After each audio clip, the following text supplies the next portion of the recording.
Hi, everyone. I'm here to deliver the results of the 2026 School Technology Survey. This is a survey that was written and paid for by parents, distributed across the community in response to some concerns over school technology that you're, of course, all aware of. We managed to reach a wide variety of schools and a wide variety of mostly parents throughout all the schools. And our margin of error for the results on this survey, which you should all have in your email, is around 9%. With a confidence level of 95%. So I'm just going to summarize some of the numbers and then just make a few remarks. Although I should mention that these numbers are consistent with surveys prepared in Pennsylvania and Maryland districts. So the results indicate very strong community opposition to current school technology policies. I'm going to read some highlights. 80.9% of respondents believe that there's too much Chromebook and laptop use in the district. 58% have personally witnessed misuse of school devices. 86% would like increased use of paper and pencil methods. 70% would like to be able to opt out of device uses in some way or another. And 90% believe that you shouldn't start using a Chromebook until at least third or fourth grade. And that's sort of a split decision there. So bearing all that in mind, I guess I stood here 5 months ago and I said, this issue isn't going away. And since then, there have been 5 articles in the New York Times on this issue, including one excoriating the Croton-Harmon district for its inaction on this issue. And I guess I feel a little vindicated, and I feel as though the people who have been speaking on this issue, some of whom you'll hear tonight, are not going to stop bringing this up. And I'm just trying to think about policy proposals and things that can help mitigate. What we see in the comments on this survey is declining trust and some resentment even over this issue. And I really think that's toxic, and we have to think about collectively about how to fix those issues. And so first thing to consider perhaps, and we'll come back a few months later and see how it's all going, is to start scaling back the use of Chromebooks in K through 2, maybe K through 3. I strongly urge you to do this. This would be a huge show of support, and I think a massive flashpoint for parents is the early childhood education. Of course, targeted uses for children with disabilities and for the state digital literacy requirements are important, but this would be a huge deflationary tactic, as you might say, to get rid of some of these concerns. And another is just increased communications. Parents repeatedly report no communication on this issue, no emails, nothing about policies, guardrails, safety, who is enforcing the safety. They're left to speculate, and they make up, sometimes they have to just fill in the gaps themselves. So I'm going to let the next 2 commenters give you the qualitative feedback that we received here. But as you listen, I hope you'll consider those policy proposals seriously. Thank you. Thank you, Nick. Stephanie? Hi, yeah, I'm Stephanie Palumbo, and I'm going to read some of these anonymous comments. So these are from the survey. They're not my comments. They're just anonymously collected. The first is, I worked my butt off to keep my kids off screens. We have no tablets and stayed away from TV. My son came home with apps called Bottle and others that are extremely addictive. All the research says screens are bad. Why does my school have them? I've been extremely disappointed and upset. Number 2, policies around usage seem unclear and inconsistent. The policies do not adequately protect our children's safety. My friend's kid came home with a song about Charlie Kirk on his Chromebook, which he found at school. How is this okay? I have more concerns than I can type. I get zero information from the school on whether my daughter has even begun using a Chromebook. She's in kindergarten, but her teacher told me she thinks the kids are too young for them. I want to opt out. Number 3, overall research does show that more traditional methods of teaching and learning with a pen, pencil, paper, etc., lead to better learning outcomes. I know many teachers are overwhelmed, underpaid, underappreciated, even under attack in this political climate, and have had the use of technology pushed on them, both during their own education and by school districts. Number 4, I have witnessed gratuitous YouTube in classrooms as a visitor, and I hear all about the brain breaks and mind-numbing AI animated marble track videos and other AI slop that are used as a sedative for kids at the end of the day. I would much prefer classrooms hand out paper and crayons, or just challenge the students to sit quietly or reflect on their day or share roses and thorns with each other to build social emotional skills. Anything but watch YouTube in school. Additionally, in my first graders class, they watch a YouTuber read them stories. Honestly, this is not okay. Number 5, I am primarily concerned that EdTech policies have not been clearly communicated and seem to be inconsistent. It appears that these important decisions are being made without the opportunity for community input and feedback. Number 6, early elementary kids do not need exposure to computers, even late elementary, not even for skills. I'm a K through 12 educator who has administered technology programs in schools for more than 20 years. It's not necessary. Number 7, my child is using weak, passive, simplistic, and babyish tech and video content every day, which is a poor substitute for authentic exchange, prevents deep learning engagement, offering a thin, isolating, painfully boring, and generally low quality alternative to actual in-person learning. Number 8, my son mentioned that library time, he has a story read to him on the computer, and that even gym has a virtual gym segment. This is excessive and it counteracts the screen limiting we try at home. He already figured out how to get off Lexia and Google Minecraft during class time. This risk and temptation shouldn't be there in the first place. There's no need for it. And just to add my comment, I have a kindergartner, the brain breaks, the YouTube, in gym. Every class she watches YouTube, in music, in library, in gym. Brain break. It's excessive and it's addictive. Hey, thank you, Stephanie. Laura?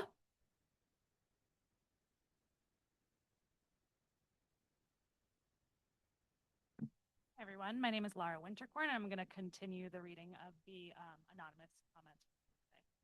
Number 9, there is a reason why the children of CEOs of technology companies send their kids to elementary schools and middle schools that do not have technology implemented the way Nyack schools do. Number 10, I recently received an email about my 6-year-old playing video games on a Chromebook. Why is he being expected not to do that? He is very smart, and the schools should be accountable for access and limiting such access. Number 11, we have never been informed exactly how they use it during the day by the school. We have to rely on our 8-year-old to tell us. We can gather loosely that there are several apps that are games on there, but we don't know exactly what because the school or teacher have never informed us. We don't know what is authorized or unauthorized or safe to be on or what is the thinking or value behind any of it. Number 12, win period at the elementary level turns into slideshow presentations and computer time for those children not receiving services. This is an utter waste of time that could be used for project-based learning, foreign language, creative writing, literally anything else. Number 13, computers cannot and should not replace person-to-person interaction. Unfortunately, my kids spend time at school in laptops, Chromebooks, in place of interacting with their peers. Kids should be playing and working together, problem solving, creating, having free playtime, playing games, not sitting on a personal device. This is what happens daily. Number 14, they watch these awful AI videos as brain breaks, and they watch videos in gym, library, music, their regular classes. I don't understand why. Why do they watch a video of someone reading a book to them instead of having the teacher read? Number 15, I absolutely want an opt-out option for Chromebook usage and want my child strictly on paper and pencil all the way through 5th grade. I do not want my child bringing home a Chromebook starting in 3rd grade. That is too young, a very vulnerable age for tech distractions and gamification addiction. Number 16, screen time is definitely an issue for my children and causes daily problems for us. It is robbing them of their innate creativity and ability to initiate self-directed play. I do not like their home access to Chromebooks at all. I also don't appreciate them using Chromebooks for indoor recess. Children need time to socialize and problem solve with each other. Recess is meant to be that time. Number 17, we can expect more of these kids than passive screen learning. Number 18, our children's future is in your hands. Please provide us with the option to opt out or severely limit Chromebook usage in class. Thank you. Thank you, Laura. Lauren?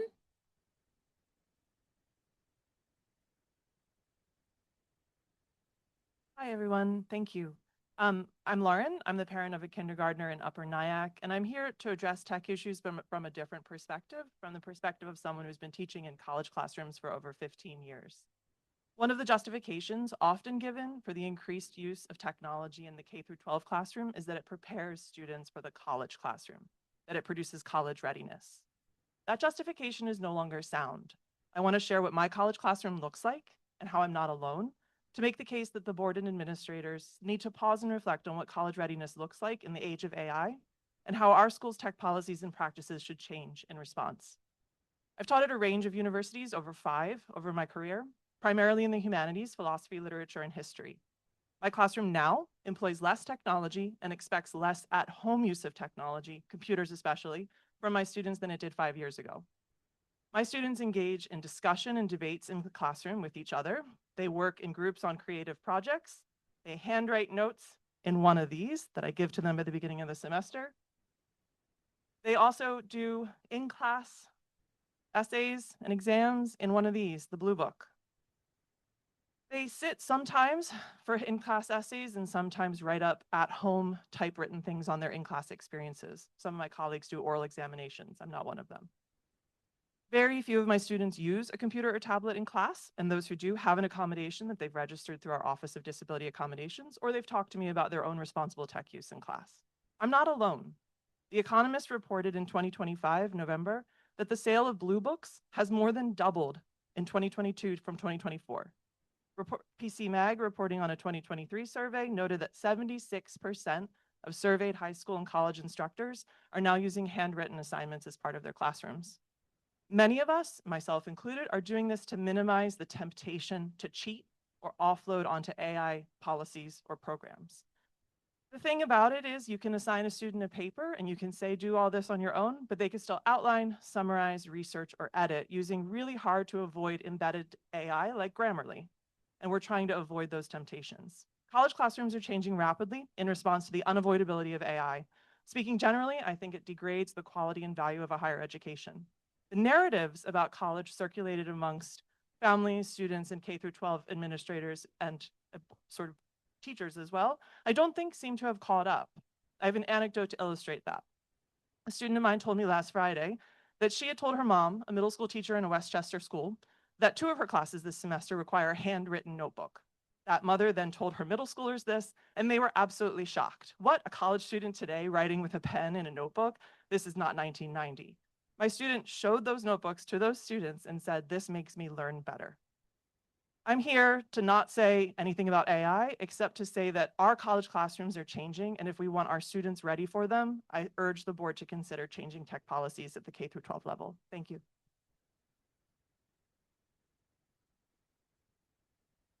Thank you, Lauren. Elizabeth?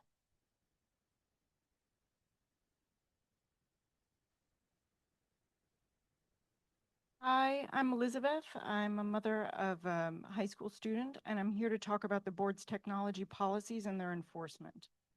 I'd first like to highlight a few paragraphs from policy 4526 on the acceptable use of computers in Nyack schools.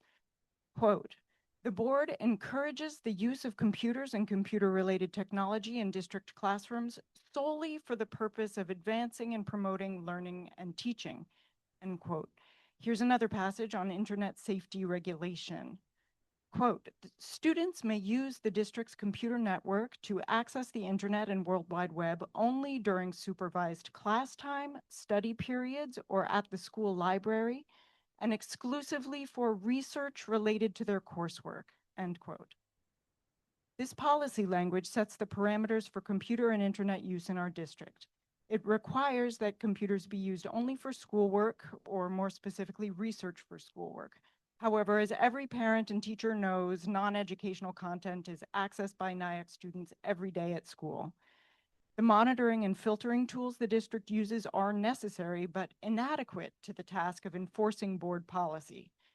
If it intends to meet policy requirements and ensure that our kids use their computers for schoolwork only, the district must reduce the open internet access that creates so much distraction and reduce screen time overall.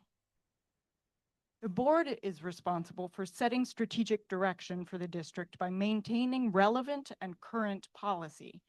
But when it comes to school computer and internet use, the board has not updated or revised its policies in 15 years. Why not? 15 years ago, there was no one-to-one technology. Kids were handing in their work to their teachers, not clicking submit on a website linked to a learning management system. Our existing policy was written to address the risks to students who would occasionally be working on a shared computer for a specific and supervised task. The language within it was sufficient to guide the district in that limited context. But when it comes to protecting our kids today, to directing and supporting the district today, Our policy is no longer sufficient. With Google Classroom, Schoology, and aggressively marketed EdTech drawing more class time and homework onto screens, the board cannot expect that a healthy balance will always just naturally be struck. With national international results from the NAEP and PISA all over the news, it cannot dismiss the dangers of passive EdTech and a screen-heavy school day. It must enact stronger policy with practical language that protects unmediated teaching and learning. It must require quality control mechanisms to ensure that kids' screens are used, yes, only for schoolwork, as current policy states, but importantly, only for schoolwork in which the computer provides a clear benefit to learning beyond what can be accomplished without it. And now Lewis is going to read the asks that I've written.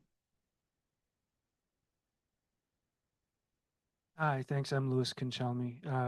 This is just continuing on what you've just heard. What we are asking for, one, that the district and board commit to an annual screen and internet policy review, including an annual public hearing during a scheduled board meeting to receive and address public community input on the acceptable use of computers and internet safety policies and the comprehensive 3-year technology plan. Then provide an update at the following meeting that includes any policy changes made. We're also asking to commit to an annual review of the 5405 wellness policy, including an annual public hearing during a scheduled board meeting to receive and address public community input, and an update at the following meeting that includes any policy changes made. Excessive screen use is a known health and wellness issue. It's known that it affects kids' vision, social development, and physical fitness. That is not up for debate. The district cannot prevent excessive screen use for kids overall any more than it can prevent unhealthy eating outside of school, but it has a responsibility not to exacerbate known problems and to protect kids while they are in its care. We ask the board to create specific wellness policy language to address school screen use. Setting healthy screen time limits will help eliminate weak and passive tech and focus screen time on building the complex tech skills that will set our graduates apart. The board must not wait until state legislation makes tech policy reform a necessity, as it did in the case of the cell phone ban. It must not onboard now and consider risks later, as it did in the case of the AI initiative. We need a new approach to technology that is intentional, targeted, and selective, so the technology is used only when it is appropriate and beneficial to learning, and never arbitrarily or as a replacement for the authentic engagement we know kids need. And I just want to add a sort of anecdotal evidence about the use of technology. The cell phone ban went into effect. We have a high schooler who still, there are certain parts of the school day that he kind of can't get through without a cell phone. Communication with sports teams, for example, are sometimes done on an app. We don't send him to school with a phone. That creates a complication. It's this integrated in the day-to-day life that somebody who, for example, doesn't have, it's not part of the one-to-one technology. It's not even on his Chromebook. It's just, you're expected to have an app ready to use. He doesn't have that. It creates a communication complication for him. And that's, it's a strange sort of reversal of the idea in the first place that everybody, the one-to-one technology would make it easier for everybody to communicate. Thanks for your time. Thank you, Elizabeth and Lewis. Katie?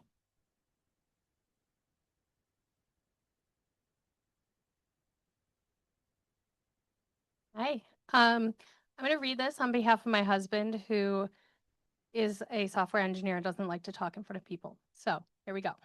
Hello, my name is Jeff Denton. I have a son who's in first grade at Liberty and another starting in kindergarten next year. I want to be clear and upfront, I'm pro technology. I'm a software engineer. I work with tech and AI every day. I'm not anti-screen. I'm asking the district to be intentional about how screens are used in our classrooms. Last week, my wife and I had a parent-teacher conference. We asked about Chromebook use. Our son's teacher told us her class generally uses them for about 15 minutes on Fridays, and she uses it to challenge him above his grade level. That's what the research says works. Structured, teacher-directed, time-limited, and I support that. Yesterday, I picked my son up from the bus, and he asked me if he could watch, in his words, grown-up YouTube when we got home because he wanted to finish a marble racing video he had been watching at school, not during a lesson, while waiting for bus pickup. The teacher using the Chromebook so thoughtfully also uses YouTube multiple times a day for brain breaks and sometimes for story time. This isn't about her. It's about the fact that no one has told her whether that's appropriate because there is no policy on YouTube. So I'll be direct. Get YouTube out of elementary classrooms. Not all video, YouTube. An educational video a teacher wants to show can be downloaded or played through a platform that doesn't have algorithmic recommendations, ads, and autoplay designed to keep kids watching. I don't want my 7-year-old on a platform built for engagement maximization during the school day.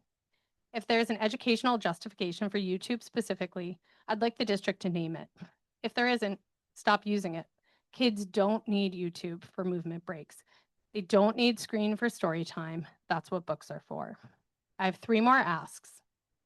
First, transparency. The acceptable use policy governing my son's Chromebook was adopted in the year 2000. It references Telnet and FTP. It doesn't mention YouTube, Chromebooks, video, screen time, take-home devices, because none of those existed when it was written. The district's one-to-one philosophy commits to individual access to technology during the entire school day. That's a commitment to access. I'm asking for a commitment to intentional use. Publish what's being used, how much, and why. I shouldn't have to learn what's happening at the bus stop. Second, age-differentiated guidelines. A 1st grader and a 10th grader should not be under the same tech policy. Third, stop sending the devices home in elementary school without an assignment that requires it. The Chromebook came home this weekend with no purpose. It's now another screen I'm negotiating with my 1st grader, whose best part of yesterday was playing games on his laptop on the bus ride home. One last thing. Under state regulation, the district must submit a new 3-year technology plan by June 30th. That's 3 months away. Thank you. Thank you, Katie. That was the last